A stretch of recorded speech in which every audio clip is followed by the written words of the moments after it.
Netflix की horror movie don't listen की तीसरे पार्ट की ओर बढ़ते हैं, जहां पर डैड एरिक को खाना खिला रहा है ब्रेड सैंडविच देते हुए। डैड एरिक को बोलता है, बेटा कैसे हो?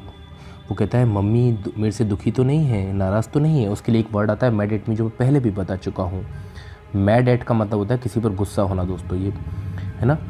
इफ़ यू आर मतलब समबडी मैड सेट यू, मतलब कोई आपसे गुस्सा है। तो आप अगर नेटफ्लिक्स पे ये सुने वर्ड मैड एट मी, तो इसका मतलब होता है गुस्सा होना, पागल होना यहाँ पर नहीं है इसका मतलब। और जब सैंडविच खिलाता है बच्चे को तो बोलता है, बच्चा बोलता है कि पापा अपन ने पुराना मकान जो बेचा था, है ना, अपन नए मकान में आए तो अपन ने कैसा किया? तो वहाँ पर वो बोलता है, we make a killing, made a killing. अब देखिए यहाँ पर मेक अ किलिंग का मतलब क्या होता है। एक अलग वर्ड है, मेक अ किलिंग का मतलब ये नहीं कि किसी को मार देना। यहाँ पर इसका मतलब होता है कम समय में बहुत ही ज़्यादा पैसे कमा लेने को बोलते हैं मेक अ किलिंग। तो उन्होंने पुराना मकान बेचा होता है और नया ख़रीदा होता है, तो वो बोलते हैं वी मेड अ किलिंग। ठीक है। अच्छा, तो बच्चा बोलता है एरिक कि मम्मी मेरे से नाराज़ तो नहीं है? बोले हाँ बेटा, वो धीरे धीरे गेट ओवर हो जाएंगी, मतलब इससे उभर जाएंगी। गेट ओवर का मतलब होता है दोस्तों उभर जाना, किसी चीज़ से, परेशानी से, कठिनाई से उभर जाना। आप देखिए क्या होता है कि एरिक रात को कुछ ड्राइंग कर रहा होता है। अचानक से एरिक उठता है, रात को ड्रॉ करने लग जाता है कुछ, और उससे एक काला साया दिखने लग जाता है। चुड़ैल टाइप का एक काला साया उसको नज़र आता है और वो स्विमिंग पूल की तरफ जाता है। रात के 12 या 1 बज रहे होते हैं। अचानक से जो स्विमिंग पूल का जो गेट होता है वो उसकी खुलने की आवाज़ें आती हैं। तो एरिक की मम्मी उठती हैं और अपने हस्बैंड को जगाती हैं कि देखो कुछ पूल का दरवाज़ा कुछ आवाज़ कर रहा है। और एरिक के डैडी, जिनका नाम डैनी है, वो नीचे जाते हैं। अचानक उन्हें वही मक्खी नज़र आती है, जो मक्खी परेशान कर रही है वही मक्खी नज़र आती है। और वो बंदूक निकाल लेते हैं और वो देखते हैं कि क्या हो रहा है। बंदूक निकाल कर वो जाते हैं और पूछते हैं, इज़ समबडी देयर, कोई है क्या? Is somebody there, is somebody there, कोई है क्या? जब कोई जवाब नहीं देता है तो एरिक के डैडी डैनी बाहर जाते हैं और अचानक उनको एरिक की एक टी शर्ट नज़र आती है। एरिक की टी शर्ट देखकर डैनी, जो उनके फादर है, उनका दिमाग खराब हो जाता है। वो पूल की दरवाजे की तरफ भागते हैं, पूल की तरफ भागते हैं, देखते हैं कि दरवाज़ा खुला हुआ है। और अचानक से डैनी की वाइफ जग जाती है, वो भी पीछे पीछे भागती है और एरिक एरिक चिल्लाती हैं। एरिक के फादर चिल्ला रहे हैं, एरिक एरिक एरिक। और जैसे वो स्विमिंग पूल की तरफ जाते हैं दोस्तों, तो वहाँ पर एरिक की लाश तैर रही होती है। लाश को डेड बॉडी बोलते हैं, लाश को डेड बॉडी बोल रहे हैं। और वो वहाँ पर अपने आप तैर रही होती है। अब देखिए, जब कोई जिंदा व्यक्ति तैरता है तो उसको स्विम बोलते हैं, पर अगर कोई अपने आप पानी पर तैरता है तो उसे फ्लोट बोलते हैं, FLOAT। ध्यान रखिएगा, अपने आप कोई चीज़ तैरती है तो फ्लोट बोलते हैं। जैसे कोई कागज़ की नाव तैरती है तो फ्लोट बोलते हैं। तो बस ये होता है कि एरिक के पापा मम्मी दुखी हैं और वो अपने बेटे को दफनाने चले जाते हैं। दफनाने को बैरी बोलते हैं, BURY।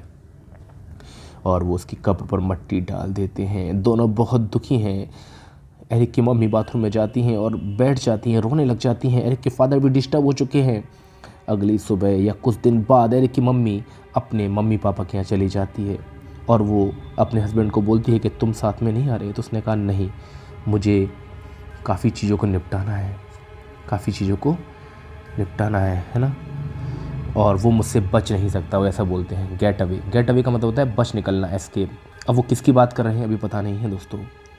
और एरिक के फादर कहते हैं, मैं तुम्हारे साथ नहीं आ सकता क्योंकि इतना सारा पैसा कुछ है वो मेरा इस मकान में लगा हुआ है। क्योंकि आपको पता होगा, मैंने पिछले एपिसोड में बताया है कि उन्होंने पुराना मकान बेच के नया मकान लिया है, जिसमें एरिक बहुत खुश था।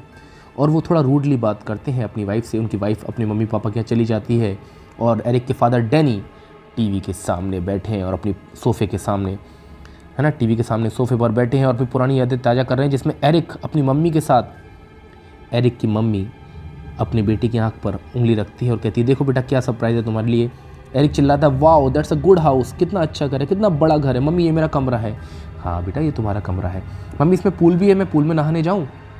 बोले नहीं बेटा, अभी तो गंदा होगा, है ना। तो बोले हम उसको साफ़ कर देंगे। साफ़ करने को बोलते हैं क्लीन, हम उसको क्लीन कर देंगे।